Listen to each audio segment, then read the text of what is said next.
Thank you very much.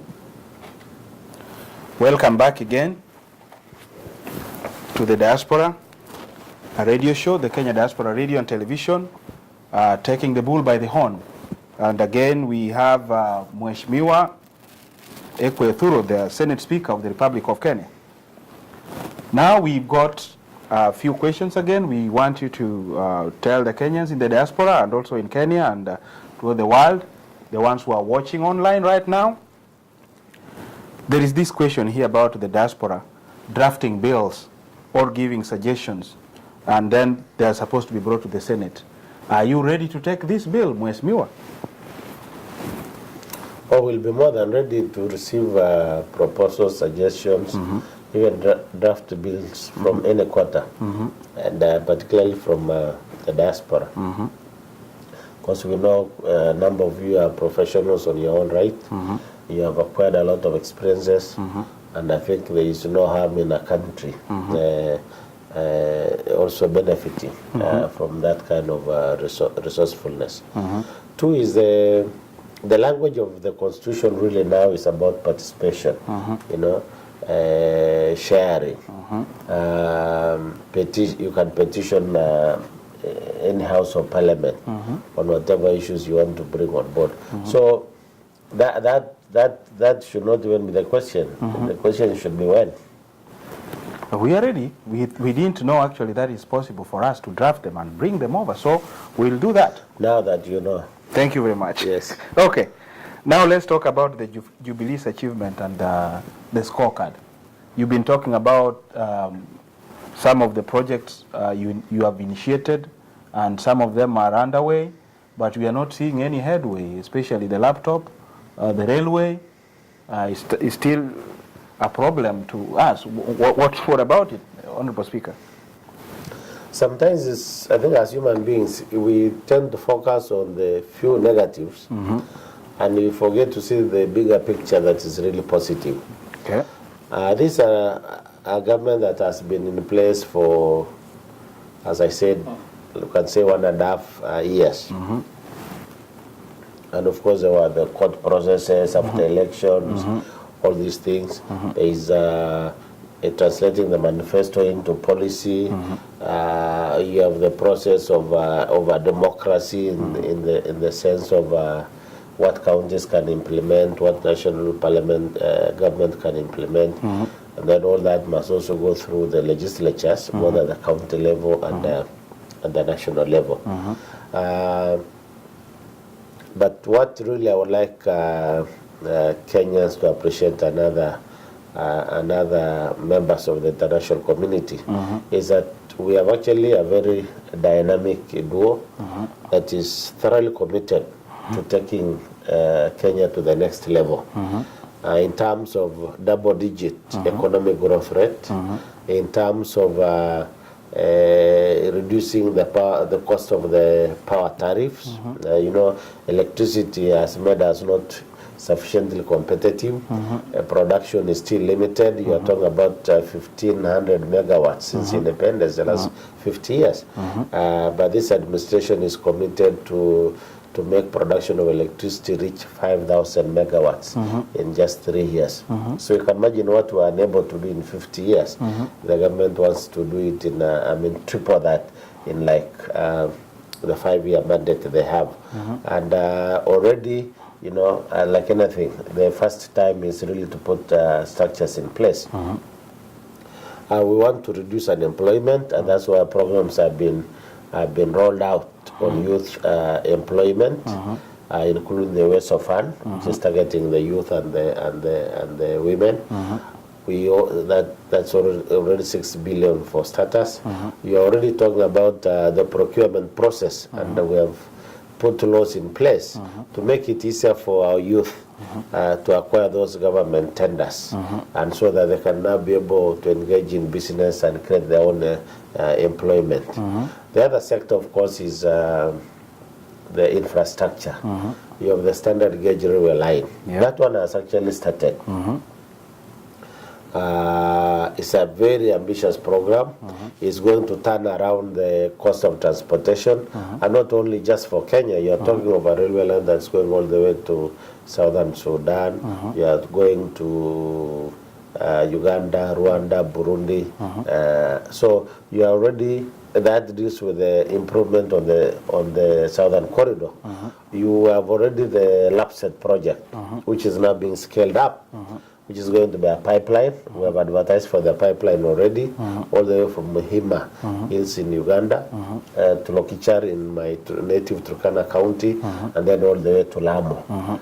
You know, the groundbreaking already for the port, the second port in Lamu is ongoing. The turnaround now around Mombasa port, you know, the level at which now the ships are docking has improved. Instead of like 7 days, the port is now operating 24 hours. So that has really improved the shipment. And then the taxation, instead of what you used to see, all these trucks piling at the Malaba border with Uganda, now all the customs officers are actually in Mombasa, so that if you claim your cargo is going to Mombasa, sorry, to Kampala, then you have the Ugandan authority dealing with you. If you think it's going to Rwanda, you have the Rwandese authorities dealing with you at the source in Mombasa port. Now that has eliminated also corruption. And you can now see even in the latest IMF report that we have been able to increase the revenue we generate as a country. And that means more resources is also available for development. I talked earlier about the plans on the security sector that are going on. We have about teachers recruitment, including the famous laptop project. This project was rolled out, a tender was given out. Like any other thing, some of the ones who lost, the competitors went to court. So that's a court process. This is a country that is based on democratic principles of the rule of law and constitutionalism. So we cannot bulldoze the courts to act quickly enough. But they will resolve the matter, and the project will continue. Yeah, let's hope that is actually, you know, you gave people 3 months a promise, and it never actually worked. And when you talk about people going to court and trying to, to dispute, it is Parliament actually which came again and said that thing was actually shrouded in corruption. So when you tell us that things are actually rolling out and things were okay, then we don't really understand what you're trying to tell us, Honorable Speaker. Well, that's why you have me here to deal. What do you call your program? They're taking the bull by the horn. The bull by the horns. Yes. Here we are. Yes. I suppose the horns and the bulls are both present. Yes. One is Parliament as an oversight role. Yes. So I think Parliament, especially the National Assembly committees, sees the matter. And you know, our country is known to be not that very clean in terms of corruption. Yes. So they wanted to see if some hand dealings had taken place. Yes. But I'm glad to report that both committees of the House on the 2 projects of laptop and the standard gauge railway line brought a positive verdict. So that process is already out of Parliament. Okay. Now it was the other companies that lost in the project that went to court saying that there maybe should have been awarded to them and not to a particular company. So that's the court process that we are referring to. Okay. And the sooner the courts dispense with the matter, the program will roll out. Thank you very much, Honorable Speaker. Our last question again is about dual citizenship. We have a very big problem here because some people still have the notion that, especially with the diaspora, that if they go to Kenya, they are not going to get we are not really requesting for state jobs, but most of them say even if running for a governor, it's not possible for you to do that. So what were you really thinking about when you were making those laws? Because people are still complaining you cannot get a position, or you cannot run for a big position in Kenya because you are barred by that 10-year period thing. What do you think about it, Honorable Speaker? I think for a long time that the the Kenyans diaspora have been petitioning the country Yes. to accord them that privilege and the inherent birthright that they are Kenyans, Yes. and wherever they go, whatever the citizenship they might get, they do not want to lose that original God-given right of being Kenyans. Yes. So I think it was in that spirit, limited as it may be in terms of the dual citizenship, that you can be a citizen of another country and without losing your original citizenship, which was not the case, before the new constitution. Yes. Now, when it comes to holding a public office, then the politics comes in. The politics comes in the sense that, for a public office, you swear to defend the country, Yes. all its provisions. So now, when you have dual citizenship, then you could have, and assuming the two countries may be in some disagreement, then you have divided loyalties. So a proviso was put like for 10 years. You need to renounce. Mheshimiwa, I'm just telling you the provisions of the law, not my views. Yes. I think if you are not satisfied with that, Yes. petition your parliamentarians. Yes. And like any other thing, people look at it, but that will require constitutional amendment. That is what we are saying, Mheshimiwa. When people basically want to run for office or they're supposed to be serving Kenyans as ambassadors or those big portfolios. This thing here of 10 years. I come to Kenya, I'm already now 50 years or 45 or 40 years. Then you tell me I have to stay in Kenya for the next 10 years again for me to do that. That is a little bit ridiculous. And the other thing here, we are talking about even the voting thing. We are not still very sure whether we really managed to even vote in Kenya, because you remember when we petitioned even the IEBC to do that, we had to go to court, and when we won a court case, and the IEBC again decided to take us to the Supreme Court. Now we were really wondering, is this IEBC really thinking about people in the diaspora, that we are also Kenyans and we really want to vote and make sure that Kenya progresses? And this other thing here, even from the National Assembly, whereby they say that America took 250 years for it to be America. So Kenya also should take another 250 years for it to get development. We are a little bit worried about that situation. Honorable Speaker. I think you have raised very many questions. Yes, yes. At a go. Yes. So let me attempt to see the ones that I can respond to. Go ahead. Yes. One, you can vote now. I think what IBC was grappling with was a matter of logistics, and I would imagine that was limited to the time between the Constitution 2010 and the general elections, which were expected 2012 then, until the courts pushed them to 2013. But for the next elections, I don't see which excuse IBC should use now, because the Constitution has now provided for Kenyans diaspora to vote. So it's up to IBC to put the mechanism in place to enable Kenyans, the diaspora, to vote. That's your right. You should claim it. Whether they go to the Supreme Court or not, I don't think it's a matter of really challenging the need to do the exercise for the next round of elections. And you can continue lobbying Parliament and IBC in the usual manner to make sure that happens. Okay. Two, on the matter of developing a country, maybe along the model of the US. Yes. I think you need to perish that thought. We learn from other experiences. Yes.